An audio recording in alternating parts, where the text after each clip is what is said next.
welcome or welcome back to my channel. If this is not your first time here, I was talking about replacing these 3-week-old Gel-X tips from Houston, and I finally found the time. Did you miss me like I missed you? So I'm going to use all of the products that I filmed in a previous video. From Amazon, I purchased a whole bunch of things just so that I can have a full array of all of the products that I would need in order to remove and replace a full set of Gel-X nails. So right here, I'm just going to cut them all down so that I don't have to do so much work to get all of the product removed from my nails. And then I'm going to use the pink thing is one of the nail remover tips. There's 10 of them in the package, obviously, because you have 10 fingers. And what you do is just place the lint-free pad onto the removal tip. Soak it in acetone first and just pop them on. I think you're supposed to keep them on for 5 minutes, but girl, I don't know. As you can see, I started doing them without filming it. For some reason, my battery died. I don't know what's going on with my life that I did not know that my battery was about to die, but I got it together.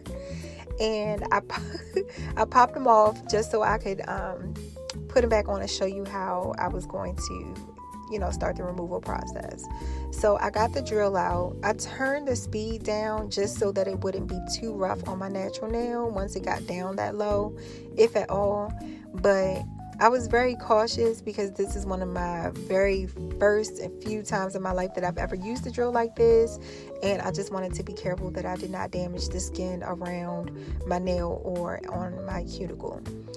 So I'm obviously speeding through this because y'all know how it goes. It takes a little bit of time. I think the process for that was about 5 minutes before I decided I'm going to change the bit. So I changed it to a more coarse cone-shaped tip. Try to say that 5 times fast, and I'm not going to do it right here because I'm gonna mess it up. But anyway, this is a more coarse bit, and I found that the removal process was a lot easier once I started using that. I got it down to a very thin layer so that I could go ahead and apply those remover tips and let them do their work. So working with the left hand was kind of tricky. I did find myself kind of moving because I am right-handed, so because that's my dominant hand, I did use that to kind of maneuver through the process. Instead of moving around the drill as much, I moved my hands around, so that worked out for me. I put on all of the tips so that I could soak the gel off. I waited for about 10 minutes, and I found that it wasn't really softening it to the point where I could just scrape it off with a cuticle scraper. So I got the more sharper, it's almost like a blade edge, and I used that to scrape off the excess material, and then I soaked it in acetone and got the rest off. So this was really rough on my natural nail bed, and I've since purchased a drill bit that works like butter, so I'll show you guys that in a later video. But this worked out pretty well. I don't know if you guys saw my previous video where I was shopping at Trader Joe's and my nails were looking all jacked up. That was me during my press-on phase, and I decided around that time that enough was enough, but I just didn't know which way I wanted to go. Did I want to get back into the monomers and the acrylics and everything that go along with that, or did I want to try something new? And I heard about Gel-X for the first time, actually, and I like to say that I'm in tune with what's going on in the nail world, but obviously I'm not. I heard about it for the first time during my visit in Houston with my sister for her birthday weekend. And the first night that we got there, we decided to go to a nail salon, and that was when I was introduced to the process. I was really floored by how quick it was, how easy, painless, and seamless and beautiful the results were. I just had to get everything so I could do it myself, and so I did. So this is just me showing you some lifting of my natural nail bed on my middle finger, and I don't know if that's because there was some liquid that got in or what, but yeah, I'm gonna be careful with that one. I'm going to place some cuticle eliminator on all of my cuticles to soften them up so that I can later go in and remove that the dead skin from my fingers to help with the adhesion of the nail glue. And it's actually a gel glue, so it's not your typical glue that you would use for press-ons. This is the first time in a long time that I actually did my own cuticle care, because I usually have that done at the salon, and I usually don't get it regularly. I usually have my cuticle care done in between sets. So this was a new set, and it was time for me to get a fresh, clean nail bed popping so that these could adhere a little bit better. This is a key step. They all say this all over YouTube. The key is in the preparation. The key to making your set last for a long time is in the preparation.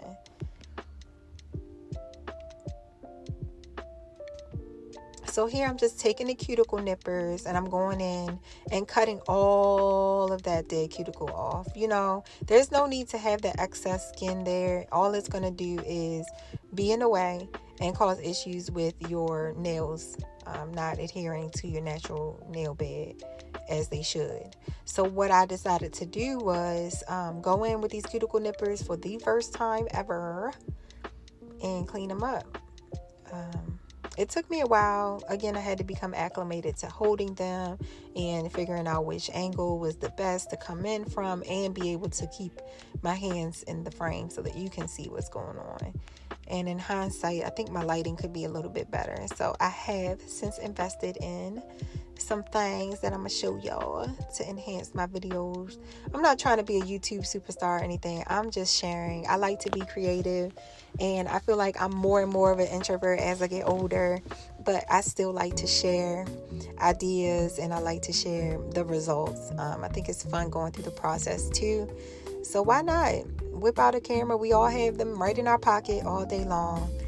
It's crazy that I have to find the time to do these kind of voiceovers. So I don't know if I'm going to really make many more videos like this. I literally have to sit here and talk through it, which is crazy because I have 2 kids. I have, jobs. It's a lot going on. So to find the time was nuts. I'm sitting outside of my kids' practice right now in the car filming this. So hopefully the ideas and the process come across clearly. But right here, I'm still just cleaning up the nail beds, scraping off all of the dead skin that was made a little softer by that cuticle eliminator. That thing works miracles. I got that from Sally's. I don't think I purchased that from Amazon. But that was a really good product to have. So I'm showing that my nail beds are pretty clean. And then I'm moving on to, I'm so rough. Cleaning them up with the drill bit. Now here, I think this is a step that you could probably skip. I just knew that it had been a while since I actually had some good cuticle care going on. So I really wanted to get in there. And once I removed all of that dead skin from the nail plate, I wanted to take that smaller bit and just kind of get into the grooves from sidewall to sidewall. So here, I'm just kind of making the work area a little bit more coarse. I am cleaning up the nail bed, removing anything that might be left and just kind of drying it out. This is an extra step that I thought I would do since I didn't have an actual nail dehydrator with me.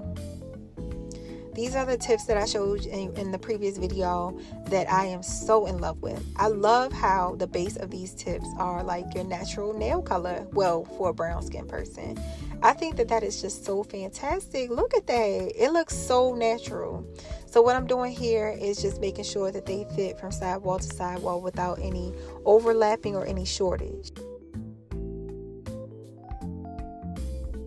I must say this part was a little tricky for me only because it was the first time I'd actually tried to fit them to my nail, but I can say that it is super helpful that these are laid out the way that they are. Like, you don't have to go digging into bags or memorizing numbers to determine what size you need for which finger.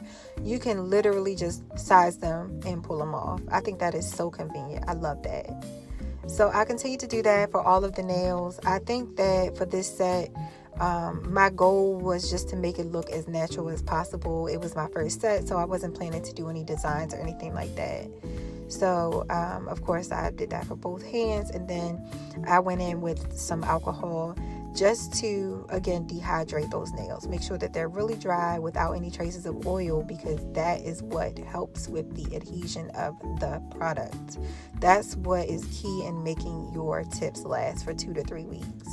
If you skip this step, if you do not dehydrate the nail, if you do not prime the nail, then you'll find yourself in a situation where the nails are lifting, water is getting in between your natural nail and the artificial nail, and you can have issues with fungus or infection, and we do not want that. So I definitely dehydrated with alcohol. I did later go out and actually buy a nail dehydrator. And then I used the nail glue gel that came with the BTArtbox. No, it didn't. I'm sorry.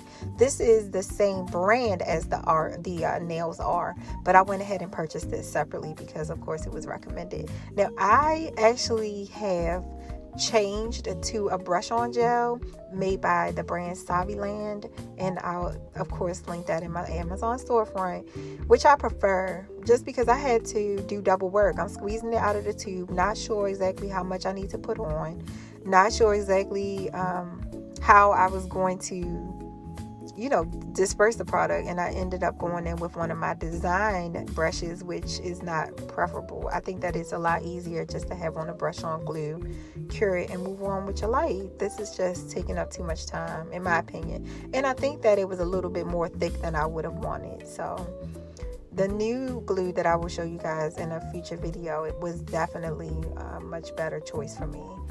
When I watched the application process, when people were using this product, I did see that they used that method where you just kind of make a vertical spread coming from top to bottom and then a smile line towards the cuticle.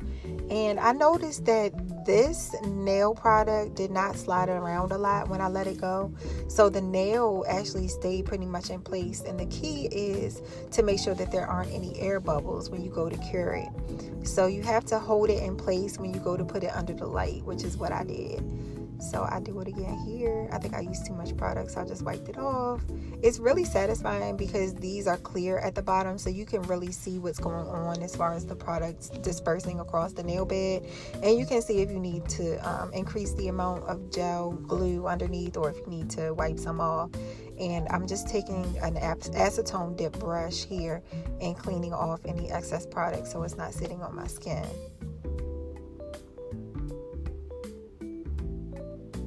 And then I think right here I felt that there wasn't enough of a cure, so I just did another quick flash cure on this finger before moving on to the next. So just cleaning up around the cuticle again. I think I wanted to get some of the nail glue off of the actual nail as well while I was still working with that particular finger, so I wouldn't forget it and cure it under the polish later. So I moved forward with doing this on all of the nails, and it was kind of satisfying, like I said, to be able to see how the product was spreading so I can determine, okay, this is the amount that I need to use for this size nail. And I was learning as I was going. But honey, let me tell you, working with that lamp right there was so awkward. So again, I have since purchased a new one, and it's a UV LED light that has a gooseneck, and also a clip. So you can place it where it's convenient for you according to your workstation, and it'll kind of just go with your flow instead of you having to go with the flow of it. I've done 2 other people's nails since this video, and working with that lamp right there was the worst part of it.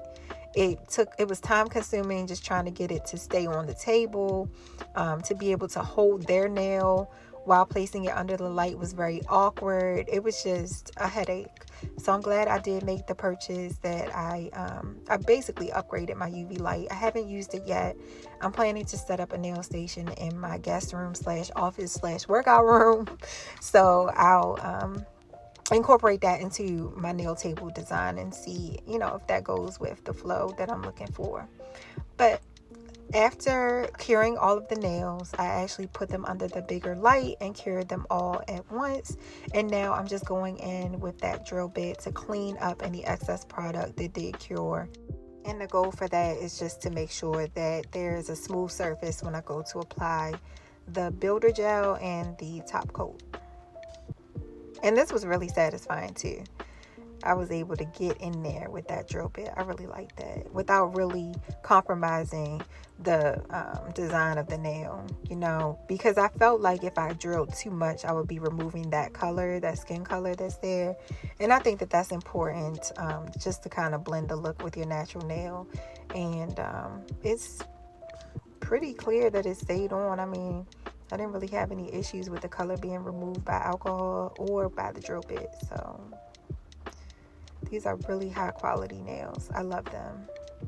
So once again, just cleaning up with a little bit of alcohol, shaping the nail. I wanted it to pretty much stay this length, and so I knew that I would probably just need to file the tips down, just so they could all be a uniform shape, and just kind of clean them up a bit from the tabs that remain on them after you remove them. So there we have a nice clean surface, and I'm just going to file a little bit more because I like my tips to be straight across when I have a coffin shape. They say that when you add the builder gel or a top coat, that you should round over the top, especially when you have a pre-made tip like this, because it helps to protect it from peeling or from the color fading, which I think is a really smart tip. It also just kind of encases the tip. Builder gel is the type of product that you can actually encase things into, so it just makes sense. You could add rhinestones, shells, whatever products you have, embellishments underneath the builder gel, and it holds it in place and encases it. It makes it look like it's underwater. So I guess it makes sense to just round off the tip of the nail because it just gives it that extra layer of protection. So that's what I'm doing here. As I mentioned earlier in the video, I am sitting in my car outside of my kids' practice, and of course it starts raining. So if you hear raindrops, that's what it is. It sounds like a popping sound in the background, and I really just noticed it when I was doing an edit. Right here, I'm popping it under the UV light, and I'm going to do a 60-second cure.